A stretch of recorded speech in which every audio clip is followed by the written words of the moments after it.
Hello students, welcome to my channel Learn with Parul.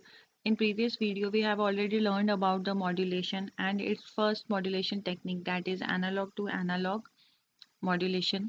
In today topic I will explain you the second modulation technique, that is analog to digital modulation. Let's start. See, analog to digital modulation. Analog means analog data and digital means digital signal.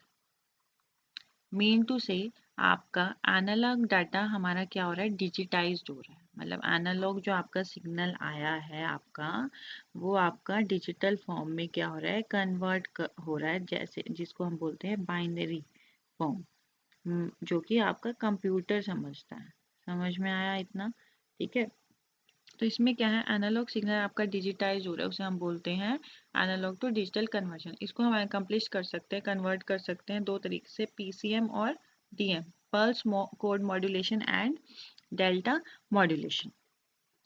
सबसे पहले आता है आपका pulse code modulation. Pulse code modulation भी एक ऐसी technique है, अभी हमने पढ़ा है किस लिए यूज होती है, एनालॉग से डिजिटल कन्वर्जन के लिए। तो हम इसको किस लिए यूज करते हैं, एनालॉग से डिजिटल में कन्वर्ट करने के लिए।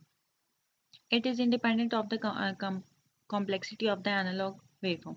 ये इससे कोई फर्क नहीं पड़ता कि कितना एनालॉग वेवफॉर्म कॉम्प्लेक्स है, कितनी कॉम्प्लेक्स हमारे सिग्नल आ रहा है, ये उससे क्या होता है, इंडिपेंडेंट होता है। इसका मेन मोटिव क्या होता है, इसे कन्वर्ट करना डिजिटल फॉर्म के अंदर।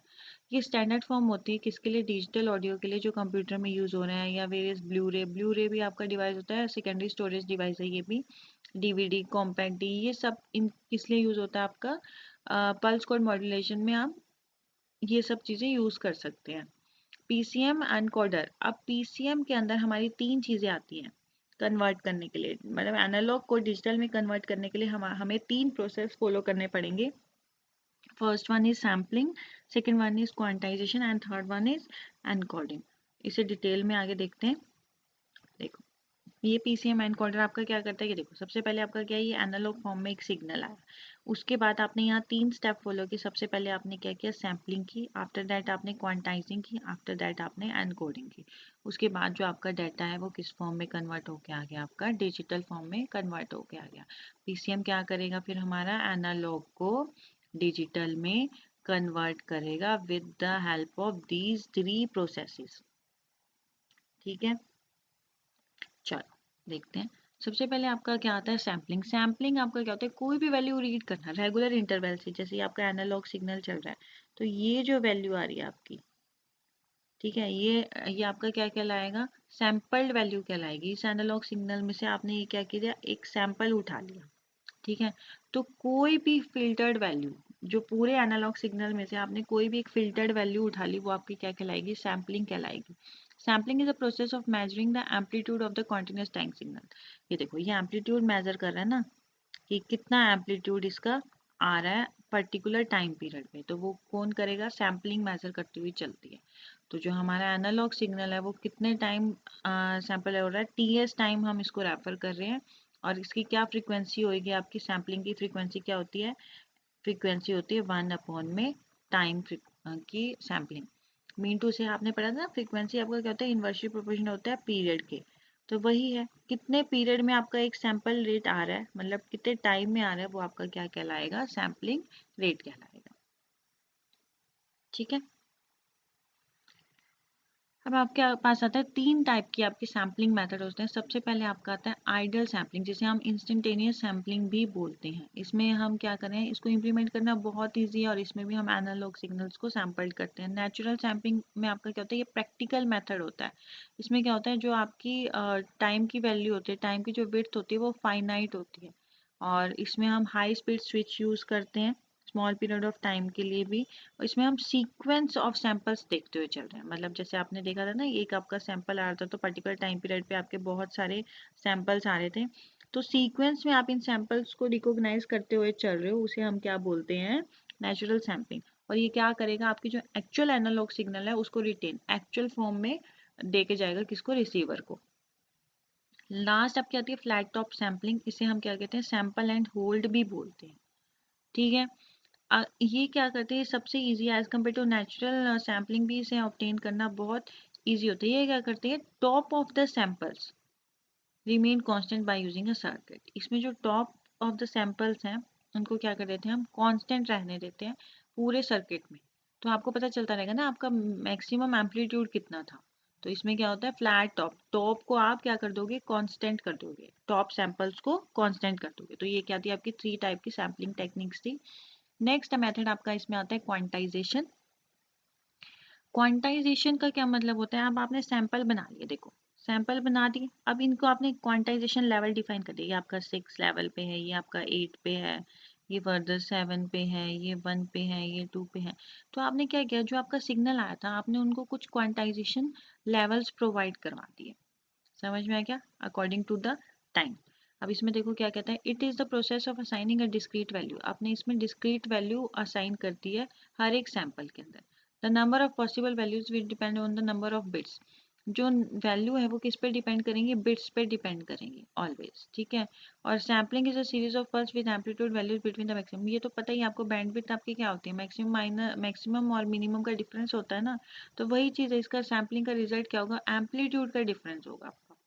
समझ में आ गया, the difference between the sample and the value assign to it is also, हाँ ठीक है। एक तो एक्चुअल सैंपल की वैल्यू और जो आपने असाइन किए है वो वैल्यू, इनके अंदर अगर डिफरेंस आ जाता है तो उसको हम क्या कहेंगे, क्वांटाइजेशन एरर। कि जो आपने क्वांटाइज किए वैल्यू, डिस्क्रीट वैल्यू प्रोवाइड किया, जो लेवल्स प्रोवाइड करे हैं वो गलत प्रोवाइड करें, तो वो क्या आ जाएगा आपका, क्वांटाइजेशन एरर। वही बोलते हैं ना हम, एक्चुअल माइनस में एक्सपेक्टेड वाला सीन है। तो जो सैंपल ऑलरेडी है और जो हमने असाइन किया उनके बीच का डिफरेंस आपका क्या कहलाएगा, क्वांटाइजेशन एरर कहलाएगा। ये आपने देख लिया है।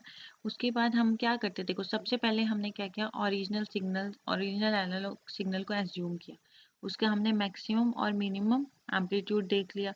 उसके बाद हमने उसकी रेंज निकाल दी with the help of D. D आपका क्या है, मैक्सिमम हाइट होगी, उनकी रेंज निकाल दी आपने। और उसके बाद हमने क्या किया, उन सबके मिड पॉइंट काउंट किए, और लास्ट में हमने क्या किया, अप्रोक्सीमेट वैल्यू उसको क्वांटाइज कर दिया। ये इसके फर्दर स्टेप्स होते हैं जो आप क्वांटाइजेशन के लिए यूज करते हो। फिर आता है आपका बाइनरी एनकोडिंग। अब आपने क्या किया, क्वांटाइजेशन आ गया, आपका एनालॉग सिग्नल आ गया, अब हम उसे क्या करेंगे, 0 1 की फॉर्म में लेके आएंगे। समझ में आ गया, पहले हमने सैंपल किया, फिर हमने उसे क्वांटाइज किया, मतलब सैंपल पहले हमने एनालॉग सिग्नल्स में से सैंपल उठाए, उसके बाद क्वांटाइजेशन हमने लेवल्स उसे प्रोवाइड करवाए, और लास्ट में हमने उसे डिजिटल फॉर्म में कन्वर्ट कर दिया। अब देखो ये यही कह रहा है, बाइनरी एनकोडिंग में हमने क्या किया, सैंपल को हमने 0 1 की फॉर्म में कन्वर्ट कर दिया, 0 से n के बीच में।